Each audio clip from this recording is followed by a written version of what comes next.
അസ്സലാത്തു വസ്സലാമു അലൈക യാ സയ്യിദി യാ റസൂലല്ലാഹ് സല്ലല്ലാഹു അലൈഹി വസല്ലം. മുഹിബ്ബീങ്ങളെ, ഇന്ന് ഞാൻ പറയാൻ പോകുന്നത് നമ്മുടെ ജീവിതത്തിൽ സന്തോഷവും ഐക്യവും സമാധാനവും സമ്പത്തും എല്ലാം ലഭിക്കാൻ പറ്റിയിട്ടുള്ള ചെറിയൊരു ഇസ്മിനെ പറ്റിയിട്ട്, ഒരു സിക്റിനെ കുറിച്ചിട്ടാണ് ഇൻഷാ അല്ലാഹ് ഇന്ന് ഞാൻ പറയാൻ പോകുന്നത്. അല്ലാഹു സുബ്ഹാനഹു വ തആല സ്വീകരിക്കുമാറാകട്ടെ. ആമീൻ യാ റബ്ബൽ ആലമീൻ. നമ്മുടെ ജീവിതത്തിൽ പകർത്താൻ പറ്റിയ ഒരു ദിക്റ്, ആ ദിക്റ് ചൊല്ലിയാൽ ജീവിതത്തിൽ ധാരാളം ഐശ്വര്യങ്ങൾ അല്ലാഹു സുബ്ഹാനഹു വ തആല നൽകും.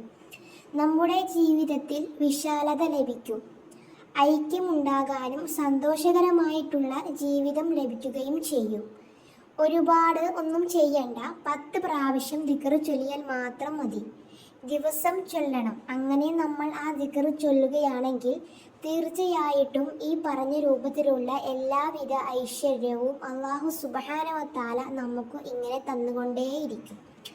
ജീവിതത്തിൽ ഒരു ഉന്മേഷം എന്തായാലും ലഭിക്കും. സാമ്പത്തിക പ്രയാസങ്ങളിൽ നിന്നും അല്ലാഹു സുബ്ഹാനഹു വ തആല നമുക്ക് കാവൽ നൽകും. സാമ്പത്തിക പ്രയാസങ്ങളിൽ നിന്ന് സംരക്ഷണവും നൽകും. പ്രയാസപ്പെടുന്ന സമയത്ത് ഒക്കെ അല്ലാഹു സുബ്ഹാനഹു വ തആല ഏതെങ്കിലും വഴികൾ അല്ലെങ്കിൽ മാർഗം നമുക്ക് തുറന്നു തരും. അങ്ങനെ ഒരുപാട് ഗുണങ്ങൾ അതിൻ്റെ പിന്നിലുണ്ട്. അത് ചെയ്യേണ്ട സമയമാണ് നാം ശ്രദ്ധിക്കേണ്ടത്. പലപ്പോഴും നമ്മുടെ ഭാഗത്ത് ഇല്ലാത്ത അല്ലെങ്കിൽ ചെയ്യാൻ മടിക്കുന്ന ഒരു സമയമുണ്ട്. അത് ളുഹ നിസ്കാരത്തിൻ്റെ സമയമാണ്. ളുഹ നിസ്കാരത്തിൻ്റെ സമയം സൂര്യൻ ഉദിച്ച് ഒരു 20 മിനിറ്റ് കഴിഞ്ഞാൽ ളുഹ നിസ്കാരത്തിൻ്റെ സമയമായി. സൂര്യൻ 6:15 ഉദിക്കുന്നുവെങ്കിൽ 6:35 ആവുമ്പോഴത്തേക്കും ളുഹ നിസ്കാരത്തിൻ്റെ സമയം തുടങ്ങി. സൂര്യൻ ഉദിച്ച് ഏകദേശം 20 മിനിറ്റ് ഉച്ചവരെ നിസ്കരിക്കാൻ സമയമുണ്ട്.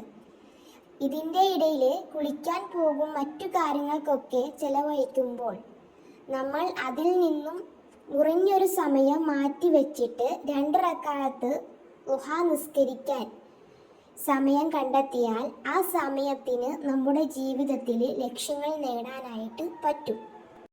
ഇനി നിസ്കാരം കഴിഞ്ഞിട്ട് എങ്ങനെയാണ് ഈ ഇസ്മു ചൊല്ലേണ്ട രീതി എങ്ങനെയാണെന്ന് നോക്കാം.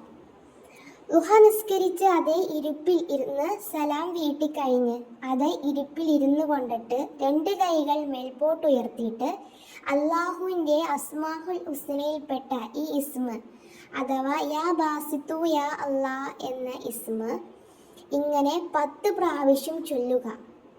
വെറും 10 പ്രാവശ്യമാണ് ഈ ഇസ്മു ചൊല്ലേണ്ടത് നാം പറയുന്നുള്ളൂ. 10 പ്രാവശ്യമാണ് ചൊല്ലേണ്ടതും. ഇങ്ങനെ 10 പ്രാവശ്യം ചൊല്ലിയതിനു ശേഷം ദുആ ചെയ്യുക.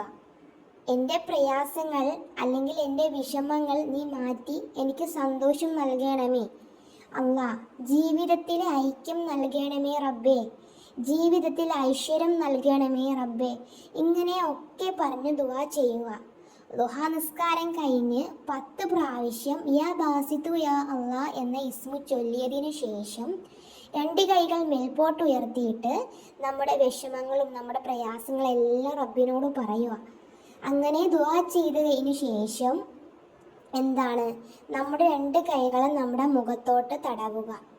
ഇങ്ങനെ ചെയ്താൽ നമ്മുടെ ജീവിതത്തിൽ വന്ന എന്തെല്ലാം പ്രയാസങ്ങളോ അല്ലെങ്കിൽ എന്തെല്ലാം ബുദ്ധിമുട്ടുകളോ ഉണ്ടോ അതെല്ലാം മാറ്റി അല്ലാഹു സുബ്ഹാനഹു വ തആല മാറ്റിത്തരും. ഇൻഷാ അല്ലാഹ് ഒരുപാട് പറയാനോ അല്ലെങ്കിൽ ഒരുപാട് ചൊല്ലാനോ ഒന്നും തന്നെ ഇല്ല. അള്ളാഹുവിൻ്റെ ഇസ്മായ പരിശുദ്ധമായ അള്ളാഹുവിൻ്റെ ഇസ്മിൽ 99 ഇസ്മിൽപ്പെട്ട ഒരു ഇസ്മാണ് നാം പറഞ്ഞത്. അത് 10 പ്രാവശ്യം ളുഹ നിസ്കാരം കഴിഞ്ഞാൽ ഇരിപ്പിലിരുന്ന് ചൊല്ലിയിട്ട് നമ്മുടെ വിഷമങ്ങളും പ്രയാസങ്ങളും എന്നും നമ്മൾ ചൊല്ലണം കേട്ടോ, എങ്കിലാണ് അതിന് മാറ്റങ്ങൾ ഉണ്ടാവത്തുള്ളൂ. അങ്ങനെ ചൊല്ലി നമ്മുടെ വിഷമങ്ങൾ പറഞ്ഞ് ദുആ ചെയ്തതിന് ശേഷം ആ 2 കൈകൾ നമ്മുടെ മുഖത്തോടെ തടവുക. ഇത്രയും ചെയ്താൽ മാത്രം മതി. ഇങ്ങനെ എന്നും ചെയ്താൽ നമ്മുടെ ജീവിതത്തിൽ മാറ്റങ്ങൾ വരുന്നതായി നമുക്ക് കാണാനായിട്ട് കഴിയും. ഇൻഷാ അല്ലാഹ് അല്ലാഹു സുബ്ഹാനഹു വ തആല നമ്മുടെ എല്ലാ പ്രയാസങ്ങളും ഈ ഇസ്മിൻ്റെ ബർക്കത്ത് കൊണ്ട് പ്രയാസങ്ങളും ബുദ്ധിമുട്ടുകളും എല്ലാം മാറ്റി തരുമാറാകട്ടെ. ആമീൻ യാ റബ്ബൽ ആലമീൻ. ഇൻഷാ അല്ലാഹ് ദുആ വസിയത്തോടെ.